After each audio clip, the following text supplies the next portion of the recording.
Thank you.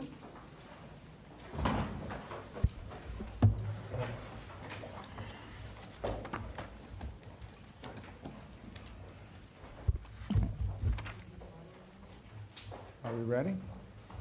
Well, thank you all for being here today. I'm honored to be here with my counterparts, the foreign ministers of Rwanda and the Democratic Republic of Congo, to witness the Declaration of Principles for Peace in the Eastern DRC. It's a declaration that establishes a fundamental understanding of regional governance, security, economic frameworks, and to end the fighting and allow the region to reach its full potential. The eastern part of the Democratic Republic has seen 30 years of conflict. Durable peace and long-lasting economic development is not going to be easy, but it is important. And having both of my counterparts here, of the foreign ministers of these respective countries, demonstrates the beginning of a strong commitment to having the conversations that we need to have in order to reach a resolution.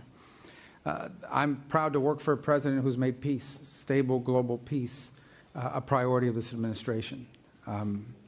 And today is evidence of that. He wants to see a peaceful resolution in many parts of the world, but he wants to see a peaceful resolution here, and we want to play a constructive, productive, and important and key role in ensuring that that can happen. And a durable peace in the Great Lakes region will open the door for greater U.S. and broader Western investment, which will bring about economic opportunities and prosperity.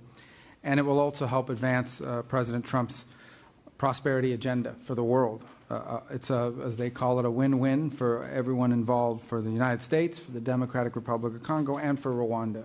Our firms are good corporate citizens, American firms, and they'll bring good governance and ensure responsible, reliable supply chains for things like critical minerals that benefit regional governments and our partners and allies as well. This economic development, combined with durable peace, and I would say durable peace comes before economic development. It's impossible to do without the peace. It will also allow millions of displaced people to return to their homes, to safer communities, with new economic opportunities that have escaped generations. The African Union and regional economic communities in Africa have done incredible work, and we need to recognize that in bringing parties together and laying the foundation for these talks.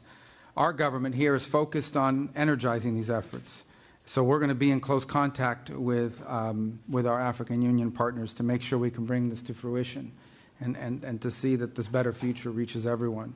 I do want to especially thank our senior advisor, Mr. Boulos, and his counterparts in the Democratic Republic of Congo and Rwanda for their vision and for their hard work.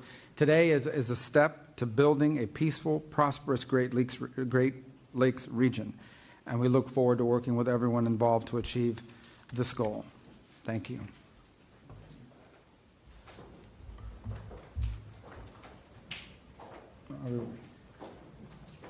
Okay, perfect. Thank you.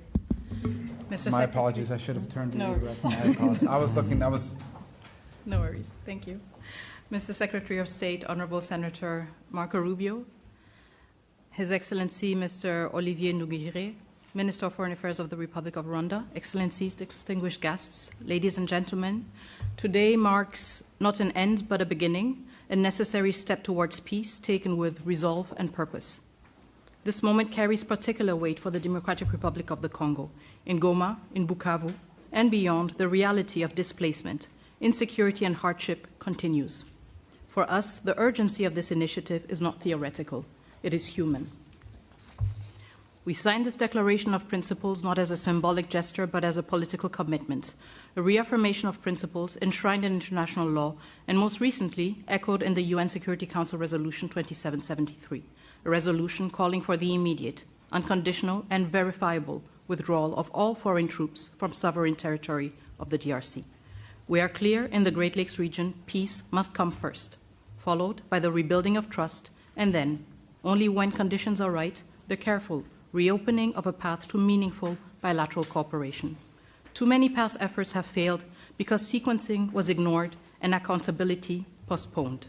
Peace and development cannot rely only on good intentions. They must be built on responsibility, clear commitments, measurable timelines, and consequences for non-compliance. This is the only way to restore credibility, not just among states, but with the people who are waiting for peace to become real. The signature of today's Declaration of Principles heralds renewed hope. It reflects the U.S. resolve to complement and support regional and international efforts. This initiative brings accountability and draws the hard lessons from past efforts that have failed to materialize. So the good news is there is hope for peace. The real news, peace must be earned, and it will require seriousness, transparency, and sincerity. We welcome the leadership of the United States of America, a country that has shown steadfast support, consistent principles, and resolve in multilateral forums, especially within the United Nations Security Council. Mr. Secretary, Senator Rubio, I would like to express our deep gratitude. Dr. Boulos, also, your extensive consultations across the region have brought nuance, depth, and humanity to this process. And your presence today underscores that diplomacy must listen, understand the lived experiences of those most affected, and seek durable solutions.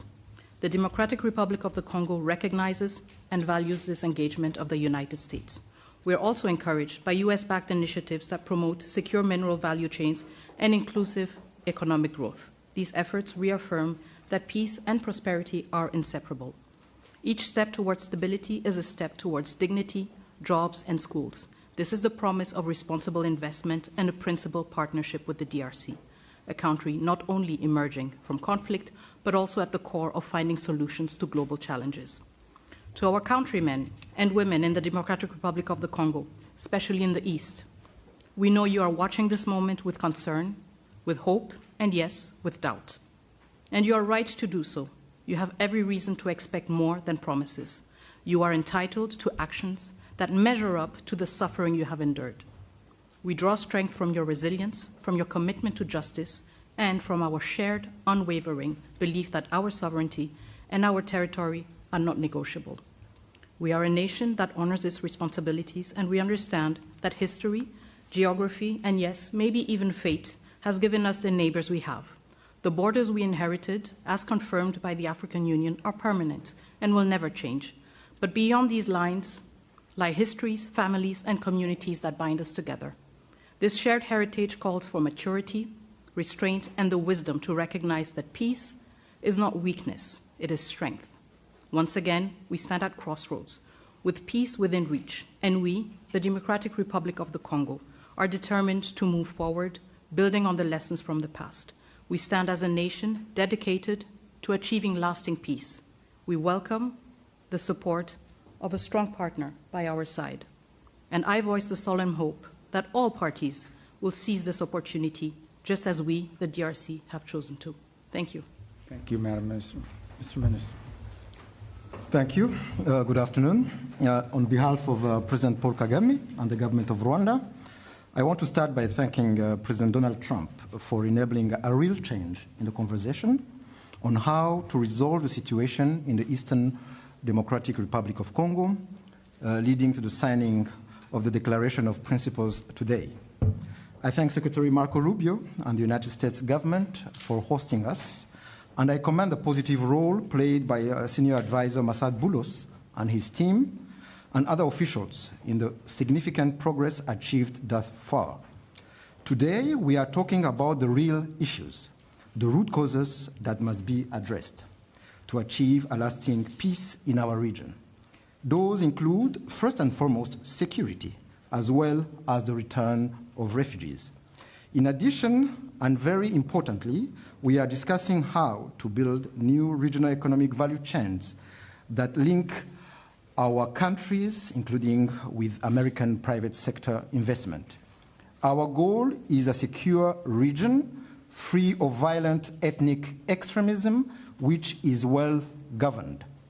Working together, our region can be an engine of prosperity for all our peoples and indeed Africa as a whole. The Declaration of Principles opens the door to a definitive peace agreement, giving fresh impetus to ongoing efforts of the Africa-led process under the East African Community and Southern African Development Community, as well as the Doha track, facilitated by the State of Qatar, where we have seen important breakthroughs in recent days. Our common aim is to conclude a comprehensive peace agreement as soon as possible. But there are no shortcuts or quick fixes, and we have to do the hard work to get it done right, once and for all. Rwanda is committed and we are ready to continue working together with all the partners in of this initiative. I thank you all. Thank you. All right. There he is.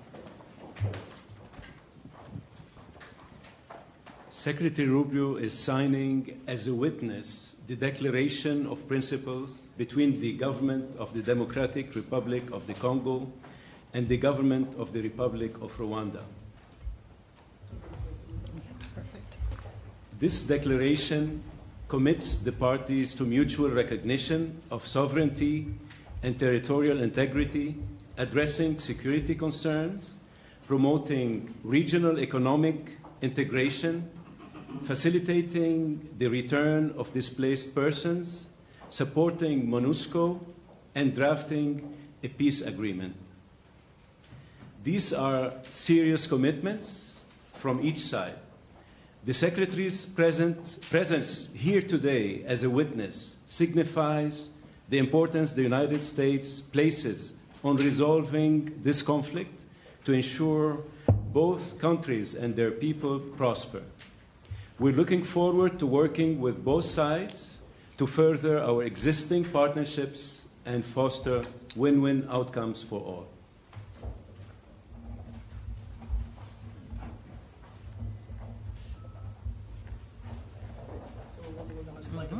Perfect. Thank you.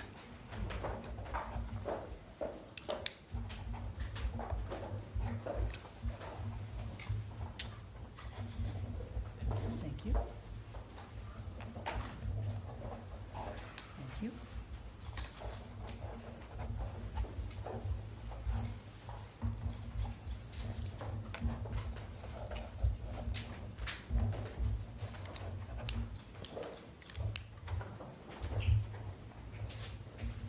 Make sure you keep your pen. Good souvenir.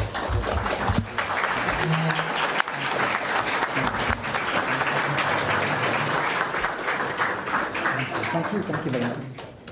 Thank you so much. This concludes the ceremony. Thank you.